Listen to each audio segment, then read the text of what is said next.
I'm not having the MJ versus LeBron debate, but I'm ready to have the Brady versus Belichick debate. Why? Because Gary Myers has a brand new book out. It's entitled Brady versus Belichick, the Dynasty Debate. And Gary Myers joins us now. Okay, Gary, come out hot. Guns a-blazing. Brady or Belichick? Well, what do you think, Will? I mean, it was definitely Brady, and you have to read my entire book to find out how I break down the percentages. So I think most people would commonly, say it was Brady over the course of 20 years, but it's not one-sided by any means, and there was highs and lows and ebbs and flows where one was more dominant than the other, but ultimately we had to make a decision because America wants to know. All right. And then you say, Brady, how much of your decision, how much of your resolution to this debate is informed by what was done after their divorce? What Brady did in Tampa, what happened to Belichick in New England? In other words, one could argue that really shouldn't have bearing on the actual debate of the New England Patriots dynasty. It does, and we do factor that in. But it is interesting to think about. Had Brady gone to Tampa, fizzled out in the playoffs, Belichick somehow strung together one more Super Bowl, do you think the debate would have turned out differently? That you'd give the majority percentage to Belichick? No, because I think what happened when they were apart, whether you're talking about Belichick's career coaching in Cleveland or the 13 games that Bledsoe started for him and was 5-13 before Brady took over, and then what happened with Brady going to Tampa and winning a Super Bowl and Bill getting fired after 4 years in New England after Brady left, completely 100% irrelevant to the argument of who deserves the credit for what they accomplished together. Not everybody agrees with that, breaking it down like that, but Brady going to Tampa, what does that have, what he accomplished there? What does that have to do with what happened in 2012 or 2007 in New England? I mean, he handpicked a team that was really talented, that needed a quarterback, other than Jameis Winston, who threw 30 interceptions the year before, and the Bucs still won 7 games. So clearly there was talent on that team. And Belichick's downfall was not having a successor in place to Brady. But again, that has nothing to do with the 20 years they were together. Okay, then let's talk about how you arrived there. You do have some fascinating stories that you've shared in this book, and you have some fascinating testimony. One of the pieces that I found the most interesting is that of Joe Montana, who gives 75% of the San Francisco's dynasty credit to Bill Walsh, not to himself. And in fact, really humbly says that essentially, not that he was replaceable, but that he was a bit like a robot executing a system designed by Bill Walsh. Now, that being said, Bill Walsh was an offensive coordinator, Bill Belichick a defensive coordinator. Bill Walsh would have been much more involved in the direct success of Joe Montana. But on the other hand, Gary, I've always thought of football as the most militaristic sport that we have. And I mean that as an analogy of top-down leadership of men executing their jobs. Soccer and basketball are fluid. Coaches can put into place tactics. They can kind of coach a little bit during the game, but it's largely up to the players on the field and their own decision-making in the moment. Football is literally the mantra of Bill Belichick. Do your job. Don't do more, and don't do the guys next to your job. Do your job. It doesn't just mean do enough to get your job done. It means don't freelance and try to do more. Get your job done. And because football is of that culture, and I'm not debating you, and I haven't said my answer yet, but I do think that bends the debate toward Belichick.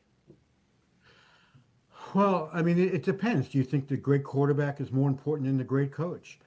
I mean, when you have them both and you have the greatest who ever did it at each of those two spots, then you're going to win an awful lot of championships.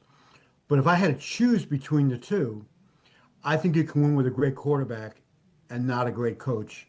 It's very hard to win with a great coach and an average quarterback. So that skews the argument, in my opinion, towards Brady. But that being said, Will, I mean, they clearly needed each other. I mean, Brady needed Belichick to draft him because if he didn't, he might not have been drafted. As it was only like 30 picks after him that he could have been picked, and he probably wouldn't have been drafted at all. He kept him as a four-string quarterback when most teams, I can't think of any other team that keeps four quarterbacks on the active roster. And then, the following year, when Bledsoe got hurt and then he was ready to come back 2 months later, he stuck with Brady. So clearly, Belichick deserves an awful lot of credit, especially in the early Sure. years of what happened in New England. And one of the story is that the quarterback coach, Dick Rabine, was really responsible convincing Belichick to draft Brady. And he helped develop him his rookie year. Right before training camp, or right at the beginning of camp in 2001, Dick Rabine tragically passed away. He had heart issues. And Belichick did not hire another quarterback coach to replace Rabine. He took the job on himself. So he had a lot to do with Brady's development in those couple of years there where he didn't have a quarterback coach. He was the one that was outside of Charlie Weiss, the offensive coordinator. Belichick was meeting with Brady every Tuesday night, going over the game plan and giving him the perspective of a defensive coordinator as a quarterback is looking at it on the defense, which was a huge advantage for Brady to learn the game from that point of view. So people use the recency bias, what we talked about before, about what happened after they parted and whether that should have any influence. I think while they're putting too much emphasis on that, they're not paying attention to what happened in the early years when Brady really needed Belichick. You said something interesting. You said, okay, would you rather have a great quarterback and an average coach? We'll say average. Or would you rather have an average quarterback and a great coach? It's easy, not so easy, but I'm of decent football knowledge, and I want to do this with you, Gary. I've come up with coaches who have won with less than great quarterbacks. I mean, Bill Parcells won with Jeff Hostetler. We've got, the Ravens of the early 2000s. Yeah, we can come up with some Dilfer. examples of Jordan Gruden won with Brad Johnson. Correct, right. So we have some examples, right? And right. Nothing against those quarterbacks, by the way. We just don't think of them in the great category that we do a Mahomes or a Brady. Sure. Do we have examples? And I'm just sitting here thinking through it. Do we have examples of great quarterbacks who won it all with what we can look back on as pretty average coaches? Let me think about that one for a second. Well, yeah, I'm thinking through it as well.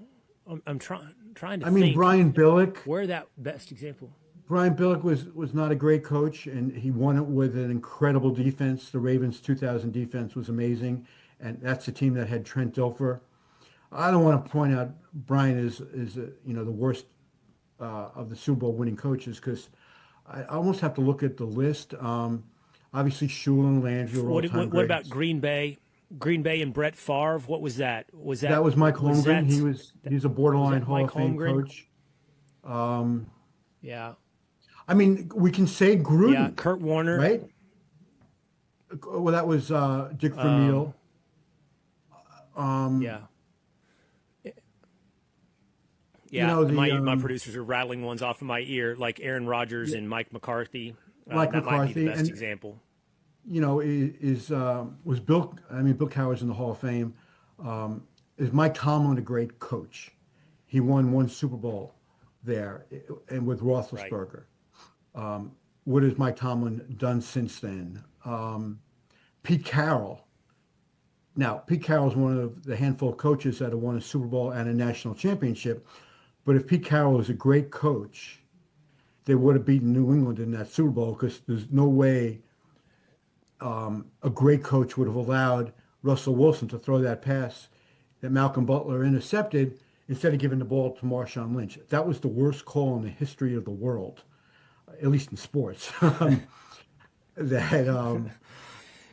Pete was not a great coach. And again, I'd have to look at, I know I can find others for you, off the top of my head.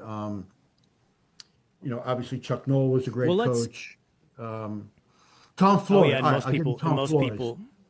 Tom Flores won 2 Super Bowls with really good teams where people still considered Al Davis, even though he was the owner and not coaching, as the dominant, brains behind the operation of that one. So I put Tom Flores, and even though Tom Flores is in the Hall of Fame, I didn't necessarily think he was the Hall of Fame coach. Oh, and let's talk about one of other the stories you have in the book. You talk about. Go ahead. Well, can I just mention this one? Barry Switzer wins the Yes. Super Bowl with Jimmy Johnson's players and, Troy Aikman, Emmitt Smith, Michael Irvin. I Yep. can easily make a case that Switzer might have been a really good coach in college. He was not a great NFL coach. Yeah, that's a great example. A couple of stories you share in the book about Belichick and then Belichick's relationship with Brady. You point out that Tom Brady Sr., Tom's dad, really is the one that has spoken candidly about the tense relationship between Brady and Belichick. What was said by Tom Brady Sr.? Well, he thought Belichick's attitude towards his son was always one of expectation rather than appreciation. Whether it was at the time that Tom was establishing himself as one of the best quarterbacks in the league, or even towards the end of the time in New England when Tom had established himself as the best quarterback in NFL history, that Belichick never changed the way he treated Tom. And early on, Tom embraced being coached hard by Belichick. I mean, he really liked it. And I think that had a lot to do with Brady's development. But at a certain point, and Belichick's, the reasoning for that is because he felt if he can criticize Brady, who had accomplished so much, and Tom had thick skin and wasn't complaining about it, then Belichick can basically coach anybody hard on that team, and nobody had a right to complain because Tom Brady's not complaining. How can you complain? But they reached a point, it might have been after they won their fourth Super Bowl together, and that was the Seattle game, where Tom just thought, enough.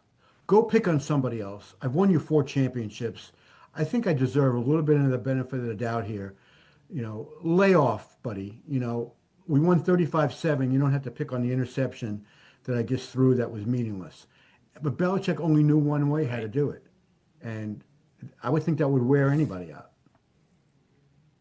And you say that Roger Goodell came to regret not suspending Belichick over Spygate, and it's all about an apology.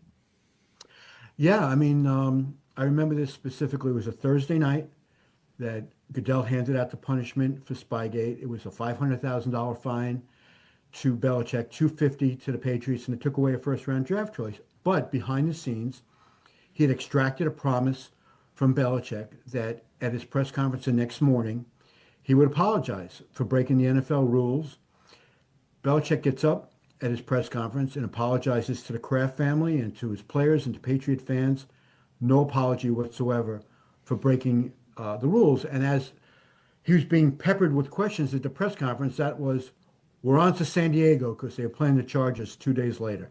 He repeated that, we're on to San Diego.